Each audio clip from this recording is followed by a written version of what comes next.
Hervé Ingrand, tu fais depuis longtemps une série de tableaux qui s'appelle des bastons. Quand je t'ai invité pour cette exposition à l'occasion du bicentenaire de la mort de Napoléon, tu as pensé, dès le départ, je crois, faire une baston qui n'est pas celle qu'on a ici sous les yeux. Au départ, elle est partie sur un mode assez différent. Est-ce que tu peux nous expliquer à la fois ce que sont les bastons, comment c'est arrivé et comment tu as commencé à travailler pour un tableau, comment tu l'as abandonné et comment tu en es arrivé à ça? Les bastons, j'ai commencé ça en 82, en fait. Quand j'avais 10 ans, je faisais des bandes dessinées avec deux types de personnages. C'est les ignobles et les sympas. Par exemple, les sympas voulaient faire traverser la vieille dame, les ignobles voulaient plutôt la pousser sur la route et qu'elle se fasse écraser. Et au milieu du récit, évidemment, il y avait une planche générale où tout le monde se bastonnait pour pouvoir faire l'action ou l'autre. Et d'ailleurs, de guerre lasse, la dame traversée se faisait écraser. C'était l'histoire. Et donc, en 96, quand je suis à Boston avec une bourse des Beaux-Arts, je cherchais pour faire de la peinture à trouver en fait des sujets qui me débarrassent du sujet. C'est un peu bizarre, mais qui me permettait en fait de peindre sans avoir de pathos, ni d'affect, ni de choses intellectuelles. Et en fait, j'ai repensé à cette idée de baston. En 96, j'en ai fait une série, en 99. En 2011, j'ai repris le thème de la baston, mais avec des choses beaucoup plus réalistes, c'est-à-dire que je faisais poser des gens avec moi, avec un appareil photo et un retardateur, des objets en carton, et on composait en fait des scènes de baston comme ça, et qui me permettaient après de constituer des grands tableaux de baston. Et donc, quand on m'a proposé de faire cette exposition, j'ai imaginé en fait tout de suite de faire un tableau de baston. Et j'en ai fait un très très grand de 3 mètres par 3 mètres 50, puis un deuxième. Et en fait, on s'est rendu compte. Donc, le tableau était pour moi très bien. Je crois que tu l'aimais aussi. Mais on s'est rendu compte que le tableau était beaucoup trop grand pour le musée de l'armée. Et donc, on est parti sur un tableau un peu plus petit. Et dans cette première veine en fait, de tableau, j'avais représenté un général noir, qui était donc un général de l'armée de Napoléon, qui s'appelait le général Dumas, donc qui était en fait le père de l'écrivain, celui des Trois Mousquetaires. Donc on se dit que le fils a dû avoir les récits du père. Et donc c'est un général qui est de couleur noire. D'ailleurs, le seul personnage noir à avoir pu accéder au rang de général, donc c'était vraiment quelque chose d'assez étonnant. Paraît-il, c'était un type très très très costaud, très vaillant. Et donc l'idée de le représenter dans une modernité qu'est la nôtre et de montrer qu'en fait on se fait peut-être un peu des idées, qu'il y avait déjà un personnage, noir dans l'armée napoléonienne. J'aimais l'idée de le mettre en image et de montrer ça. Voilà. À partir de ce moment-là, il y avait ce personnage dans le premier tableau. Il était tout seul dans le premier tableau, Alors, il se battait dans le premier tout seul contre d'autres. Dans le premier tableau, il y a un autre travail qui s'appelle Le Gros Rouge. C'est une grosse nébuleuse en fait, de personnages qui constituent en fait, une forme dans l'espace du tableau. Donc il y avait plein de personnages et dedans il y avait un personnage noir qui venait comme ça à s'articuler dans le combat. Mais il n'y avait aucun récit, c'était plutôt l'idée de confronter l'armée napoléonienne contre les Anglais, puisque au final, in fine, de toutes mes recherches, j'ai découvert que toute guerre n'est qu'économique, et c'est les Anglais finalement qui payaient des coalitions européennes pour pouvoir faire taire et les idées de la Révolution et l'ampleur en fait de Napoléon Bonaparte, quoi. Dans ce premier tableau, il y avait donc un personnage noir que tu as choisi de mettre en valeur de façon beaucoup plus importante dans une nouvelle composition. Tout à fait. À force de chercher, j'ai trouvé le récit du pont de Blixen. C'est un récit assez étonnant puisque le général Dumas se retrouve seul face à 150 dragons autrichiens pour défendre en fait une position avancée d'un petit pont qui va permettre à l'armée de se positionner mieux, mais l'armée ne vient pas. Son aide de camp est mortellement blessé à l'épaule et il est tout seul à faire face aux 150 dragons. Et donc le récit est très précis puisque c'est d'Hermoncourt, l'aide de camp, qui est blessé, qui fait justement le témoin oculaire et donc qui donne un récit assez précis du combat, donc qui m'a permis de faire le canevas en fait de la composition du tableau, quoi. Dans ce tableau, on ne voit pas un général noir, on en voit 10. Pourquoi on voit 10 général noirs dont on peut supposer que c'est 10 fois le général Dumas? Alors, c'est en effet 10 fois le général Dumas. J'ai tout simplement pris le texte, je l'ai un peu comme dans une lecture de cinéma où on voit un scénario. Eh ben, j'ai un peu séparé chaque action et je me suis dit, tiens, là, il y a le moment où il prend les poutres et il les enlève du pont pour pouvoir passer. Après, il sabre à tout va. Donc voilà, je me suis servi du récit pour pouvoir articuler la composition et le tableau. Tu peux le faire, le récit, là? Le général Dumas arrive au pont avec son aide de camp, à main nue, c'est très précis dans dans le récit, il prend les poutres à main nue et il les envoie à la rivière, il passe le pont avec d'Hermoncourt qui est blessé, il sabre à tout va, ici il est là, il sabre à tout va, donc là évidemment il sabre à tout va, il sabre à tout va, à ce moment-là il arrive à voler le cheval j'imagine d'un Autrichien, donc hop, il y a un Autrichien qui tombe de son cheval, et il monte dessus. Une fois qu'il est dessus, il ressabre. Alors là, bon, là après, j'ai un peu inventé. Hein. Il ressabre, j'imagine. De toute façon, pour rester vivant, il est obligé. Et à ce moment-là, c'est le point du récit. Il prend un coup de sabre sur le chapeau qui fend le chapeau et surtout qui lui attaque le cuir chevelu quand même. Hein. Et il faut savoir qu'il est déjà blessé d'un coup de sabre au bras et à la jambe. Et il a à peu près 7 balles dans le manteau. Donc voilà.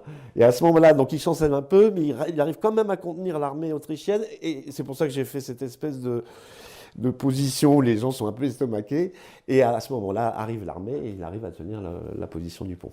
En fait, c'est un tableau qui représente le général Dumas en héros. C'est le récit même de d'Hermoncourt, mais il y a, non seulement c'est un héros, mais il faut savoir qu'en fait, au départ, j'ai représenté 2 petits pistolets. Il avait 2 pistolets, en fait, paraît-il, à la ceinture, et qui avaient été offerts par sa mère. Et à la fin du combat, les pistolets ont disparu, les Autrichiens lui ont piqué. Donc lui, il a tenu le pont, tous ses collègues lui disent « mais t'es génial, formidable ». Il dit « mais non, par contre on m'a volé mes pistolets » et ça il le déplore énormément. Et bien 2 semaines plus tard, les Autrichiens renvoient les pistolets et lui envoient une lettre en le félicitant, en lui faisant des éloges de sa bravoure, de son courage. Donc oui, c'est un récit qui le met en valeur parce que c'est aussi il y a un rapport à la guerre, enfin, c'est d'une violence inouïe en faisant ça, parce que la grosse différence avec mes bastons d'habitude, moi, c'est le moment d'avant. Avec le temps, c'est jamais après, c'est le moment d'avant, donc c'est une suspension. Mais là, avec ce récit-là, j'avais des détails, et puis il fallait sabrer. Alors, c'est vrai que d'un coup, j'ai imaginé, en fait, assez fortement, cette notion de partir face à l'autre avec un sabre et de le couper en 2, quoi. C'est-à-dire qu'il y a une violence inouïe, en fait. Mais malgré cette violence, en fait, il y avait un code de valeur de l'armée, en fait, de ces hommes qui avaient leur sabre et quand le gars combattait bien, bah, il y avait une possibilité d'un retour. Et c'est vrai que c'est assez fou. J'ai envie de préciser une autre chose. Une autre chose, c'est que les invalides, par exemple, de découvrir que les invalides, c'était lié à ces pauvres soldats qui revenaient avec un bout d'épaule en moins, une jambe en moins, et certainement même de la psychologie un peu à la Rambo, complètement cassée, m'a fait penser à une autre chose, c'est que d'un point de vue transgénérationnel, en fait, et même surtout au niveau des sociétés, ce genre de guerre, en fait, impactait énormément les savoirs, les comportements, et peut-être de s'éloigner de cette violence-là, même si les guerres sont peut-être un peu plus propres, je ne sais pas si on peut le dire, mais ça change aussi les sociétés. C'est-à-dire que je pense qu'il y a un vrai effort à faire dans l'idée de pas s'entretuer, en fait, parce qu'il y a des conséquences terribles. Alors, je reviens sur cette idée du héros, parce que tu choisis quand même si on a ce parcours comme ça dans le tableau, tu choisis de le terminer avec Dumas en héros, pratiquement comme un saint. Il a une sorte de halo autour de lui. Et, Les stigmates, tout ça, tout à fait. Oui, oui, oui. En fait, ce qui est intéressant avec toujours la peinture figurative, c'est qu'on tombe nécessairement toujours dans des codes iconographiques et on ne peut pas y échapper, en fait.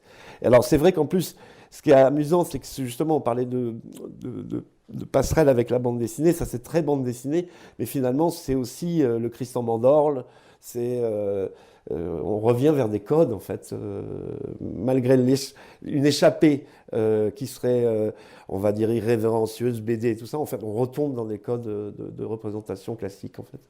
Tu es quelqu'un qui est extrêmement nourri par la bande dessinée depuis longtemps. On en trouve un certain nombre d'échos dans tes tableaux. Qu'est-ce que ça veut dire pour toi, en fait, ce rapport possible de la peinture et de la bande dessinée? Eh ben, déjà, moi, je faisais de la bande dessinée hein, quand j'étais petit, je l'ai dit. À 16 ans, je découvre le dessin sur le motif. Donc là, au lieu de devenir dessinateur de bande dessinée, je rentre aux Beaux-Arts et là, ça me plaît énormément. C'est-à-dire que le tableau, l'espace du tableau, c'est pas du tout le même travail, en fait, formellement. Et en fait, chez moi, c'est certainement un jeu. Parce que j'ai beaucoup entendu des gens de bande dessinée dire n'importe quoi sur la peinture. C'est pas, sous prétexte que c'est peint, il y a un type qui s'appelle Johan qui fait le petit ornithorynque, c'est très peint. Bon, bah, ça a beau être peint et que peint, c'est pas de la peinture. Ça s'appelle du graphisme. C'est-à-dire que on n'est pas dans l'idée d'un espace de tableau. On est dans ça peut être agrandi, ça peut rétrécir. Un tableau, lui, il a une forme, il a une taille. C'est pas un truc qu'on va agrandir, qu'on va rétrécir. Et en fait, c'est entre les gens de la bande dessinée qui peuvent dire n'importe quoi sur la peinture et ceux de la peinture peut-être n'importe quoi sur la bande dessinée. Moi, j'ai jamais mis de valeur hiérarchique à ça. Pour moi, un immense dessinateur de bande dessinée, Goossens, tiens, je prends très grand dessinateur, est aussi grand que Rembrandt. C'est juste des domaines différents. Ça paraît pareil, mais c'est pas. Et donc, c'est vrai que j'ai un malin plaisir des fois à faire une forme BD, c'est-à-dire des personnages un peu naïfs, mais en fait je fais de la peinture, parce que tous mes personnages sont dans l'espace du tableau. D'ailleurs le tableau naît par l'espace du tableau, je ne suis pas du tout dans une idée d'illustration, de graphisme, je suis vraiment dans la peinture. Voilà. Dans l'autre dessin qui représente Bonaparte, il y a une bulle, un phylactère d'ailleurs, c'est le terme technique, et ça m'intéresse vraiment des fois de confronter formellement les codes en fait.